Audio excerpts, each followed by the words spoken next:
you get enough data, you start to figure out what's probably bullshit and what makes sense. And I realized that a lot of people were like doing these cycles for like 12 or 16 weeks.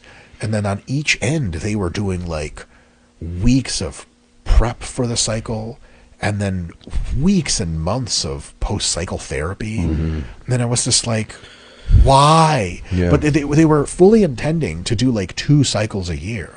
They wouldn't just do TRT between them. Yeah. They would do full on, like come off. And they had all these ideas about, you got to come off. It resets everything. It's healthy for your body. And I was just like, Yeah, the reset everything was kind of the next point I was going to mention, because you mentioned that you stayed on that dose concurrently for a long period of time. yeah, I think. And there about was 6 months. absolutely this notion that there'd be some kind of androgen receptor downregulation or desensitization, which we know doesn't happen. In fact, we got data to the contrary. You rightfully said on that recent Peter Attia podcast regarding androgen receptors. Yes. The data is clear that they upregulate in the presence of, like, linearly with escalated androgens, Yeah. they upregulate to account for that. Now, Yeah. it's not to say there isn't going to be maybe a point where that upregulatory sort of enzymatic process is rate limited. Yes. We don't know where that is. Sure. And we don't know if that's the cause of the inverted U or if it's Right. oxidative stress or whatever.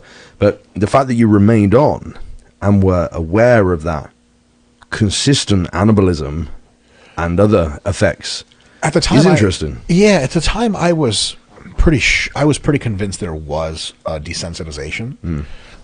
But I also knew, because it was my first time, and I also knew that steroids didn't work on days or weeks; they worked in months.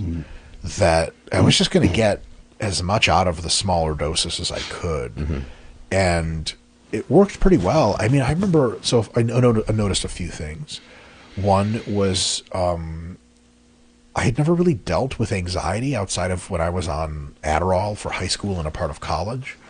But I was so naturally not predisposed to anxiety that when I wasn't on Adderall, like, I didn't even know what anxiety really was. I just didn't experience it. It had been so long since I'd been on any of those Adderall or any related drugs that when I took steroids for the first time, the anxiety snuck up on me and I didn't know what it was. And it presented as hypochondria. And so I always thought I was going to die. And my friends called it the space cancer.